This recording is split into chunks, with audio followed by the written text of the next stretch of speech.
पहलगाम हमले के बाद भारत के कड़े एक्शन से पाकिस्तान में हड़कंप मचा है। कंट्रोल रूम बनाए जा रहे हैं तो कहीं बैठकें हो रही। पाकिस्तान के इस प्रोपेगेंडा में गीदड़ भभकियां भी शामिल हैं। दरअसल भारत के सिंधु जल संधि खत्म करने के बाद से बौखलाए बिलावल ने तो खून बहाने की बातें तक कर दी, तो दूसरी तरफ केंद्र सरकार ने पाकिस्तान को सबक सिखाने की ठान ली। जी न्यूज आपको चिनाब नदी पर बने डैम से एक्सक्लूसिव रिपोर्ट दिखाने जा रहा है। कैसे पाकिस्तान में पानी के लिए हाहाकार मचने वाला है।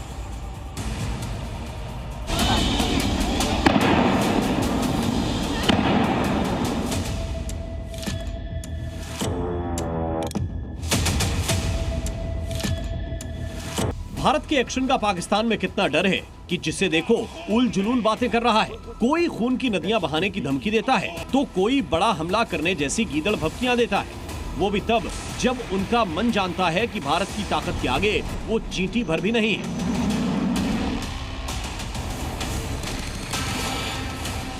अभी तो भारत ने पानी रोकने की शुरुआत ही भर की है कि पाकिस्तानी पगलाकर कुछ भी बोलने लगे हैं। जरा पाकिस्तान के पूर्व विदेश मंत्री को सुनिए, ये तो खून की बातें करने लगे हैं। बिलावल को तो छोड़िए, पाकिस्तान के प्रधानमंत्री शहबाज शरीफ भी बाज नहीं आ रहे। कह रहे हैं कि पानी रोकने पर भारत को जवाब देंगे। पाकिस्तान की इस बौखलाहट की बड़ी वजह है भारत का सिंधु जल संधि को रद्द करना। इधर चिनाब नदी पर बने सलाल डैम में पानी सूख रहा है, उधर पाकिस्तानी हुक्मरानों का गला सूख रहा है। पहलगाम हमले के बाद भारत ने ठान लिया है कि पाकिस्तान अब ऐसे नहीं मानेगा, अब उसे प्यास से मारना पड़ेगा। खास बात यह है कि ये वो ऐलान था जिस पर अमल हो रहा है, आतंकिस्तान की गीदड़ भभकी नहीं। लिहाजा पाकिस्तान के बुरे दिनों का काउंटडाउन शुरू हो चुका है। जी न्यूज सबसे पहले आपके लिए जम्मू के रियासी में सलाल डैम से एक्सक्लूसिव ग्राउंड रिपोर्ट लेकर आया है। जम्मू कश्मीर के पहलगाम में जो हमला कर कर पाकिस्तान ने जघन्य अपराध किया है, उसका एक खामियाजा पाकिस्तान को भुगतना ही होगा।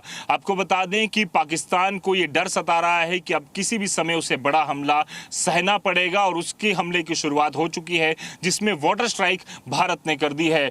इंडस रिवर वाटर ट्रीटी जो है उसे जो भारत है उसने रद्द कर दिया है, उसे कैंसिल कर दिया है। और 3 नदियां जिसका पानी, जिसमें चनाब, इसके अलावा साथ ही साथ झेलम और जो इंडस रिवर है जिसका 80% पानी पाकिस्तान जाता है, उसे यहां पर कहीं ना कहीं रोकने की यहां पर योजना जो है वो यहां पर बनाई जा रही है। अभी पानी को नियंत्रित करना ही शुरू किया है कि पाकिस्तान से लगातार इस तरह की तस्वीरें आ रही हैं जिसमें यह नजर आ रहा है कि सियालकोट और आसपास के इलाकों में पाकिस्तान के लोग पूरी तरह से पानी की कमी से त्राहिमाम कर रहे हैं। इस समय हमारी मौजूदगी जम्मू के रियासी में बने चनाब रिवर पर बने सलाल डैम पर है, जो कि काफी ज्यादा महत्वपूर्ण डैम माना जाता है। वो डैम जहां से पानी की गड़गड़ाहट थी और पाकिस्तान की बड़ी आबादी की प्यास बुझती थी, उसकी हालत देखिए।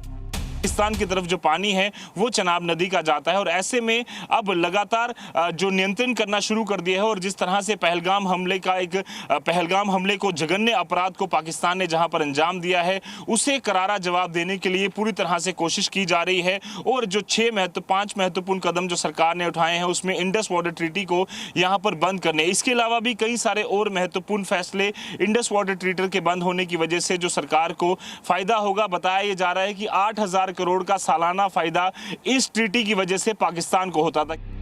एहसान फरामोश पाकिस्तान को इस डैम से सालाना 8,000 करोड़ रुपए का फायदा होता था, लेकिन पाकिस्तान की नहीं बदलने वाली फितरत ने उसे तबाही की कगार पर लाकर खड़ा कर दिया है। मैं बहुत स्पष्ट शब्दों में कहना चाहता हूं, अब आतंकियों की बची खुची जमीन को भी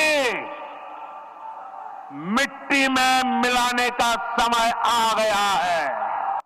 140 करोड़ भारतीयों की इच्छा शक्ति अब आतंकी आकाओं की कमर तोड़ कर रहेगी।